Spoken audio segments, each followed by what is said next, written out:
నేను ఇవాళ ఇది చూసినాక ఎందుకో బాధ అయింది. ఇది చూడ్రి, ఇది బయారం అంశం వేరే అంశం అయినప్పటికీ కూడా ఎందుకో నాకు బాధ అనిపించింది. ఒకప్పుడు కేసీఆర్ గారి నేతృత్వంలో బీళ్లు పడ్డటువంటి ఒక తెలంగాణ, మన అన్న సీనన్న వాళ్ళ ఊరట, బీళ్లు పడ్డ తెలంగాణ, తొండలుగుడ్లు పడ్డ తెలంగాణ భూములకు పచ్చటి పొలాలుగా మార్చి ప్రతి ఎకరాకు నీళ్ళు ఇచ్చిన కేసీఆర్ గారి ప్రభుత్వం ఎక్కడ?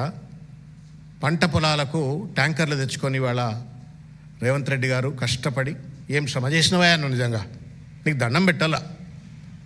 ఏం కష్టపడ్డావా? 3 ఏళ్ళు కష్టపడి నువ్వు సాధించిన విజయం ఏందా అంటే రైతులు మళ్ళీ ట్యాంకర్లు పట్టుకొని పొలాలు పండించుకునే దుర్భర పరిస్థితి తీసుకెళ్ళావు.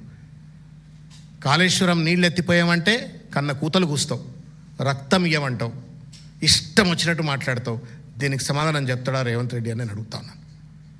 Sign of incompetency, inefficiency, inhumanity. మానవత్వం లేదు, సమర్థత లేదు, ఏమీ లేదు. ఇంత దుర్మార్గంగా ఇది ఒక్క బయారము మండలము మహబూబాద్ కాదు, తెలంగాణ వ్యాప్తంగా ఇవాళ రైతులు భయపడుతున్నారు. కరువు ఛాయలు ఇట్లా కమ్ముకొస్తున్నాయి తెలంగాణను. పోయే గోదావరి జలాలను పట్టడట. ఎక్కడ కేసీఆర్కి పేరు వస్తుందో, కేసీఆర్ పెట్టిన పంపు సెట్ల ద్వారా నేను నీళ్ళు ఎట్లా పడతా అని చెప్పని దాన్ని ఉత్తమ్ కుమార్ రెడ్డి, రేవంత్ రెడ్డి ఇద్దరు దాన్ని ఆప్ పెట్టినరు. తెలంగాణ ప్రజల పరిస్థితి. Your accountable Revanth Reddy. ఈ పాపం ఊరికే పోదు.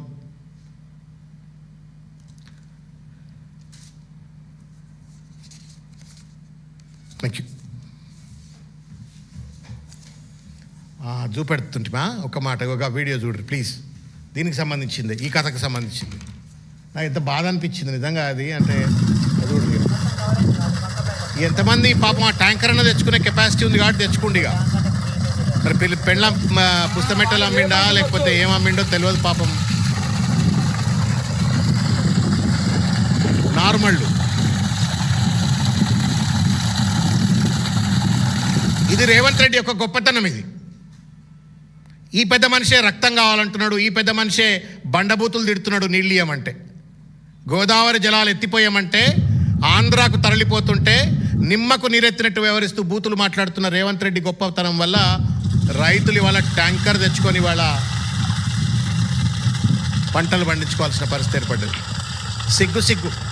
Neither you manage agriculture well, Nar irrigation, Nar information technology.